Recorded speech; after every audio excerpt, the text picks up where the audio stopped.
안녕하세요. 자유 유튜브입니다. 오늘은 워렌 버핏이 말하는 집을 사야 하는 시기, 지금이야? 아니야? 라는 제목으로 이야기를 한번 해볼까 합니다. 최근 수도권뿐만 아니라 지방에서도 집값 상승의 흐름이 감지되고 있습니다. 그러면서 지금이라도 집을 사야 되는 게 아닌가 라는 생각을 하는 사람들이 많은 것 같은데요. 그렇다면 지금 집을 사야 되는지 아니면 좀 더 기다려야 되는지 여기에 대해서 한번 본인 스스로 생각해보는 시간을 가져봤으면 좋겠습니다. 이 영상은 지금 집값이 상승한다 또는 하락한다 여기에 대한 이야기가 아닙니다. 참고로 말씀드리면 저는 지금까지 집값 상승론자였고 지금도 포지션의 변화는 없습니다.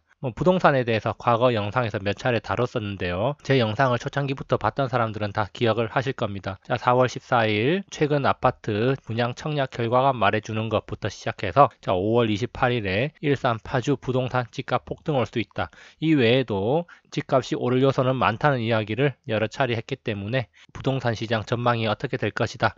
이런 이야기는 하지 않도록 하겠습니다. 그렇다면은 지금 집을 사야 될까 말아야 될까? 요즘도 묻는 친구들이 있습니다. 그리고 실제로 집을 보러 다니는 친구들도 있습니다. 집을 사는 일, 무주택에서 유주택자가 되는 일은 쉬운 일이 아닙니다. 자가에 대한 욕구, 그 외에도 여러 가지 요소가 영향을 미치기 때문이겠죠.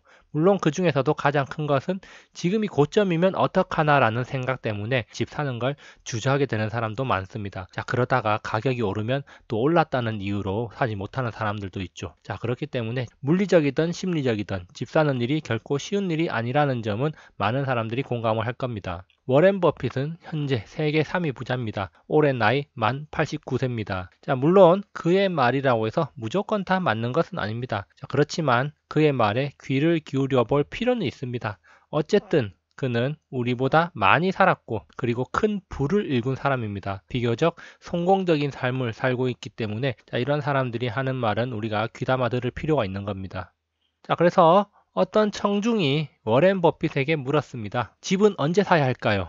그러자 워렌 버핏이 대답했습니다. 한 가지만 이야기하죠. 제가 결혼할 당시 제 수중에는 1만 달러가 있었습니다. 이 당시 1만 달러는 물가 상승률 감안하면 한 10만 달러 정도, 우리 돈으로 1억 정도 있다고 생각을 하면 됩니다. 수지에게 말했습니다. 지금 있는 돈으로 집을 살 수 있어. 그러면 우리 손으로 청소도 하고 집도 수리해야 해. 그렇지 않다면 이 돈으로 투자를 해서 나중에 더 큰 집을 사는 방법이 있어. 나의 순자산의 10% 정도로 집을 살 수 있을 때 집을 사기로 했습니다. 그리고 1956년까지 기다렸습니다.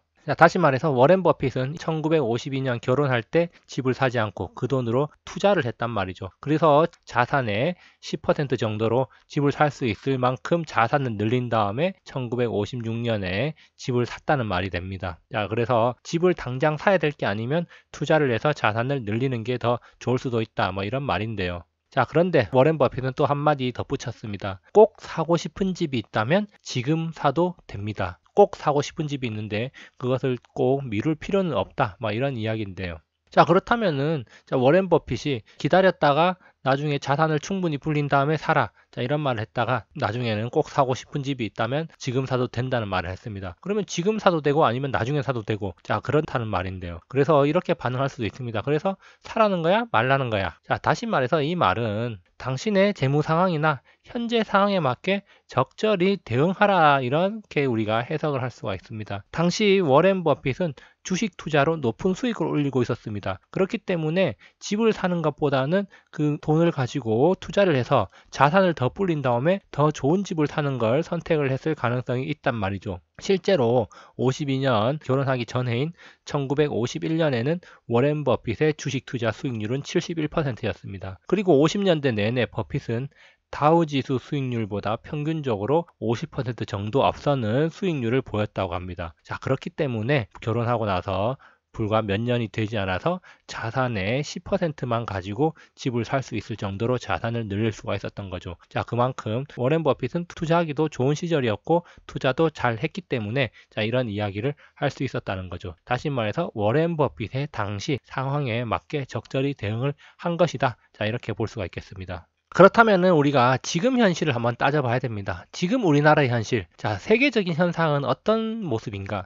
집값이 상승하고 있습니다. 자, 우리나라뿐만이 아니라 미국, 스웨덴, 일본 다 상승하고 있습니다. 자, 그리고 자산 가격 상승이 근로소득 상승률보다 더 높다는 사실은 과거 영상에서도 몇 차례 언급을 했습니다. 그렇기 때문에 지금 현재로서는 근로소득만으로는 자산을 불려 나갈 수 없고, 자, 투자를 해서 자산 가격 상승에 편승을 해야 된다, 이런 이야기도 했었고요. 자, 그리고 은행 이자가 매우 낮은 상황입니다. 그리고 낮은 인플레이션율을 기록하고 있기 때문에 성장률도 낮고 이자도 낮은 것이죠. 자, 그렇다면 은행 예금만으로는 도저히 이 물가 상승률 따라갈 수도 없고 자산 가격 상승률을 따라갈 수 없는 것이 바로 현재 상황입니다. 그리고 특히 한국은 최근 10년 동안 세계 최저 수준의 주가지수 상승률을 보이고 있습니다. 자, 그렇기 때문에 주식 투자를 꾸준히 해왔던 사람들도 큰 재미를 본 사람이 드물다는 게 현실입니다. 자, 반면에 부동산 가격은 최근에 폭등 수준으로 올랐다고 하죠.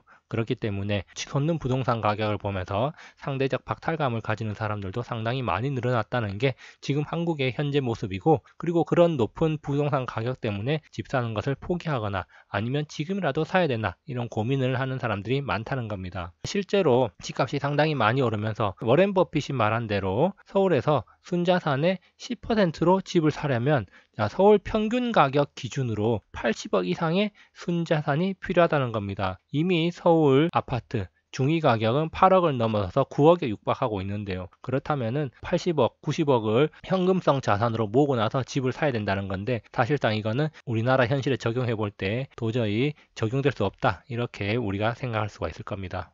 자, 그래서 지금 현실에 비춰봤을 때 워렌 버핏의 조언은 합리적인가? 순자산의 10%로 집을 살 수 있을 때 사라.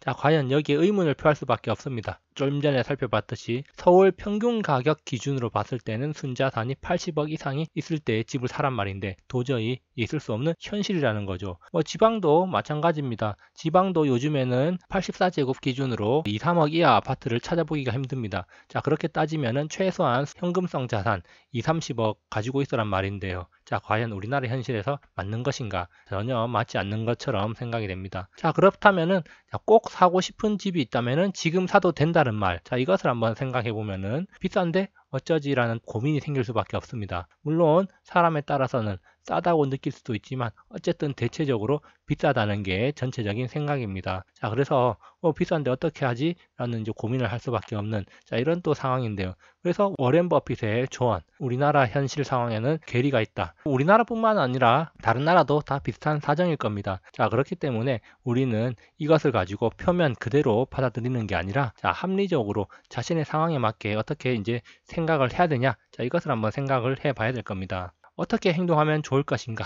이것을 한번 고민을 해 봐야 되는데요. 자, 집을 사기 전에 만약에 워렌 버핏으로부터 조언을 들었다. 그러면 그 조언을 듣고 어떻게 행동하면 좋을까? 자, 이것을 생각해 보자는 건데요. 자, 집 사려고 모은 현금이 몇 억이 있다. 자, 그렇다면은 이것을 투자 자금으로 써서 더 자산을 불릴까? 자, 이런 생각, 이런 행동 한번 또 해볼 수가 있겠고요. 자, 두 번째로는 자산을 불릴 자신이 없다. 괜히 투자했다가 까먹고 오히려 후회할 것 같다. 자, 이럴 경우에는 대출을 좀 더 받아서 집을 사는 것이 오히려 현명한 방법일 수 있습니다. 그렇기 때문에 자, 이렇게 두 가지 경우를 선택하는 것은 본인의 성향, 본인의 판단, 그리고 본인의 자산 증식 계획에 따라서 달라질 수가 있는 것이지 답이 딱 정해져 있는 게 아니다, 이런 말입니다.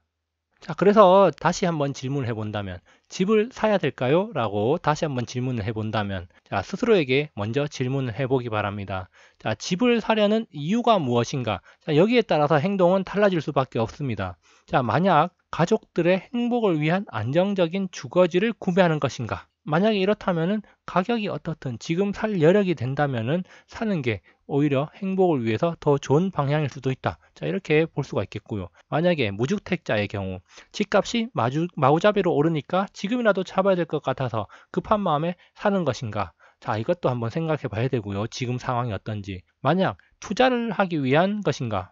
자, 투자자라면은 행복과는 별로 상관이 없고 집값이 오르니까 일단 이 상황에 편승을 해서, 아니면은 집값이 생각한 것보다 싸니까 나중에 가격이 오를 것 같아서 투자를 결정하는 그런 행동이 나올 수가 있는 겁니다. 자, 그리고 또 한 가지 우리가 생각해야 될 게, 집이라는 것은 현금만으로 구매를 하는 게 어려운 게 현실이고 이것은 우리나라뿐만 아니라 다른 나라들도 마찬가지입니다. 그래서 집 구매를 위한 대출을 해야 되는데 자, 그 대출 금액이 감당할 수 있는 수준인가? 자, 여기에 대해서도 한번 고민을 할 수밖에 없습니다. 통상적으로 자, 원리금 상환액이 소득의 30% 정도 수준이 되는 게 가장 적정한 수준이다. 이런 이야기가 있는데요. 30%를 넘어가면은 가계에 부담이 될 수가 있고 그보다도 적으면은 좀 더 여유 있는 생활을 할 수 있다. 이런 이야기가 있긴 있습니다. 물론 소득의 절대 금액이 얼마인가에 따라서 이 수치는 올라갈 수도 있고 내려갈 수도 있기 때문에 자, 이것은 항상 모든 사람들의 자금 사정에 따라서 달라질 수 있는 조건이죠. 어쨌든 스스로에게 이런 질문을 한번 해보면서 과연 집을 내가 사야 되는가 말아야 되는가를 한번 좀 더 고민을 해보는 게 좋겠고요. 자, 그래서 친구나 아니면 다른 사람들에게 집을 사라, 사지 마라 함부로 말하는 게 쉽지가 않습니다. 물론 저는 화폐 가치 하락에 따라서 자산 가격이 상승할 것이다. 이런 생각을 하고 있는 여전히 상승론의 입장에 있습니다. 그럼에도 불구하고 누군가에게 집을 사라고 하는 것은 상당히 부담스러운 일입니다. 집이라는 게 몇만 원짜리 주식과는 좀 다르고 그 금액 자체가 상당히 크고 거래를 하는데 여러 가지 재반 비용이 많이 들기 때문에 함부로 이런 말을 하기가 쉽지가 않다는 겁니다. 결론입니다. 자, 버핏의 말을 한번 곱씹어 본다면은 기회의 비용을 생각하라는 겁니다. 자, 지금 가지고 있는 돈으로 더 큰 자산을 만들 수 있느냐? 자, 즉 미래를 위한 투자를 할 것이냐? 아니면 그렇지 않고 현재 이 집을 구매함으로써 더 큰 행복을 만들 수 있느냐? 자, 여기에 대해서 선택을 해야 되는 것이다. 자, 이렇게 볼 수가 있습니다. 우리는 항상 기회비용을 생각하고 지금의 판단이 미래에 어떤 가치로 다가올지 여기에 대해서 고민을 해야 된다는 겁니다. 투자자가 아니라면은 가격 하락은 고려할 만한 요소가 아닙니다. 단지 가격 하락이나 가격 상승은 부차적인 요소입니다. 내가 그 집을 사려고 할 때 감당할 만한 수준의 부채로 구매 가능한가 이 정도는 따져봐야 되겠고요. 그리고 가장 큰 것은 나에게 만족감을 주는가에 대한 겁니다. 가격 상승에 따른 만족감은 부차적 요소이지 주요 요소가 아니라는 점 항상 인지를 해야 되는 겁니다. 저는 여전히 집값 상승론자입니다. 지금까지 영상을 통해서 이야기했고 최근에 올린 영상들도 자산가격 상승에 대한 기대감을 품고 있다. 자산가격 상승을 기대할 만하다. 이런 이야기 많이 했습니다. 자, 그럼에도 불구하고 저는 친구에게 집을 사라고 권하는 것은 여전히 부담스러운 게 사실입니다. 자, 집이라는 재화는 이 세상에 같은 것이 존재하지 않기 때문에 그에 대한 가치 판단도 사람마다 다를 수밖에 없습니다. 자, 그렇기 때문에 판단은 스스로 해야 되는 것이고 스스로 판단을 하고 그에 대한 결과도 책임을 질 줄 아는 그런 사람이 되어야 될 것입니다. 여기까지 영상을 감상해 주셔서 감사하고요. 항상 즐거운 하루 보내시기 바랍니다. 감사합니다.